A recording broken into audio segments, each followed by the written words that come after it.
Hello everybody, this is Laura Thurban and I'm an art therapy coach, and I am trying to raise awareness about toxic relationships and narcissistic abuse and how we get deeply affected by it.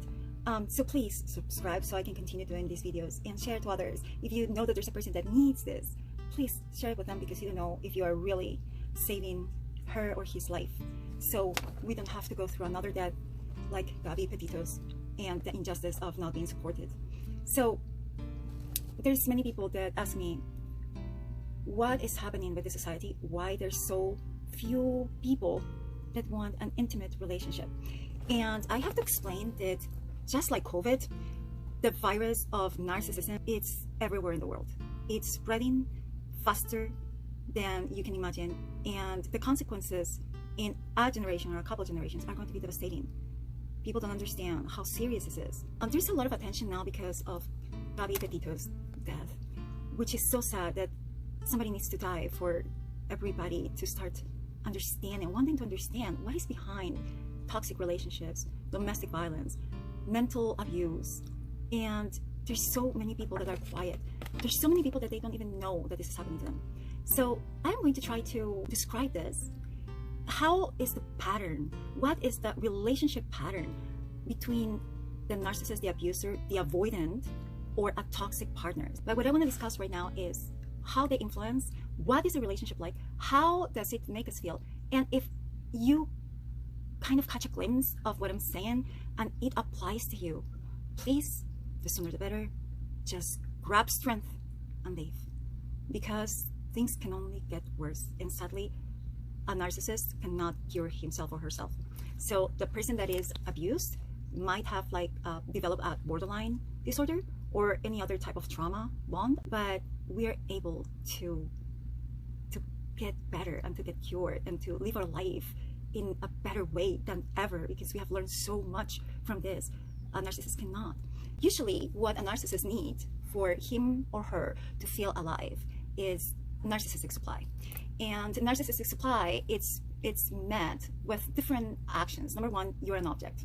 You're not a person. You are good if you give him sex, if you deny any type of service, just build a boundary. The narcissist will react. And if you actually give the narcissist what he wants, still, you're doomed. Still, there's no good solution, because you're never going to be good enough, perfect enough for the narcissist. And you have to lose yourself completely to be able to be with a narcissist. And the detachment that you will have to apply to be in a relationship with a narcissist, that will make you a narcissist or a sociopath. So even if you try to detach from your own feelings so you don't feel anything, you are going to be suffering either way. You're going to lose yourself. So this is a lose-lose situation. There's no way to win. He will be indifferent to any type of your needs or your emotions. And what the narcissist will do, it will objectify you. So you will be an object for this person. You are not human anymore.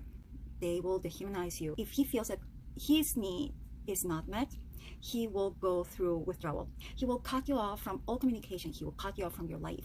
He will just go to this extreme emotional and mental abuse. Is extreme, because you will feel this rejection and abandonment, and any type of attempt that you do to be able to get some understanding or listening, it will be punished by reaction, by him being absolutely absent, not communicating with you, total withdrawal, and stonewalling. In this situation, what happens to the partner?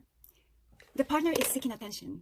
The partner is trying to get the attention somehow. So the partner will be dramatic, exaggerated, behave in really negative ways.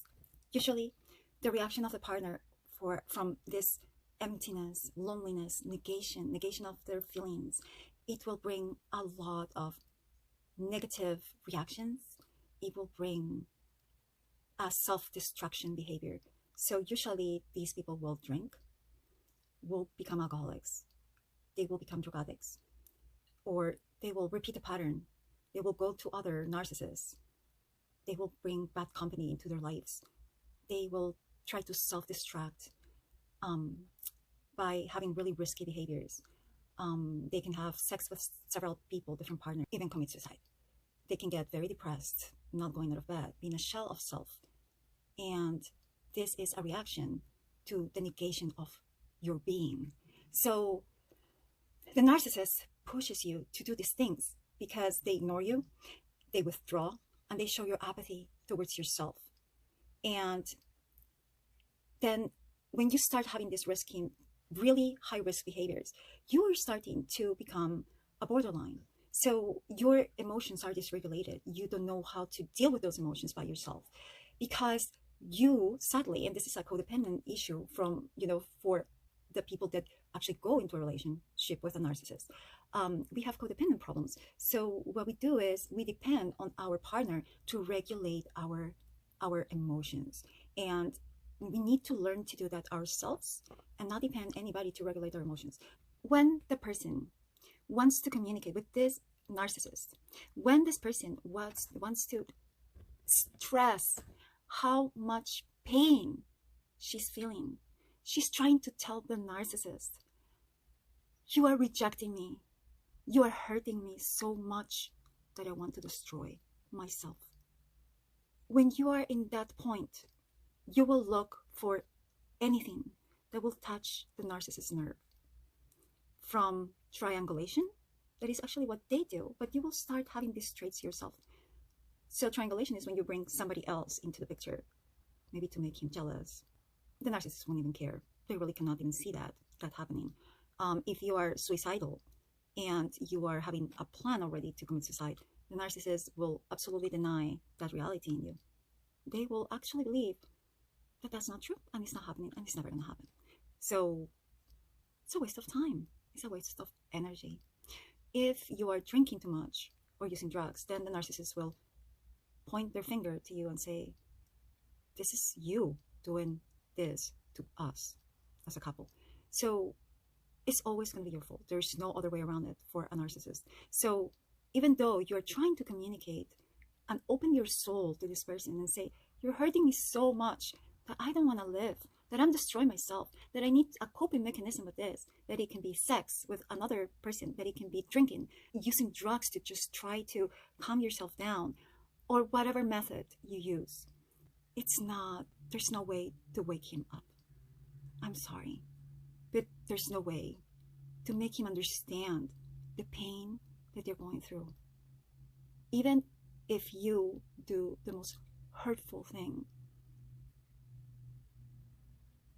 he won't understand and he won't have the empathy and compassion because he doesn't have that capability. He just doesn't. And it's always going to be your fault. At this point, the relationship, when you start reacting that way, the relationship is over.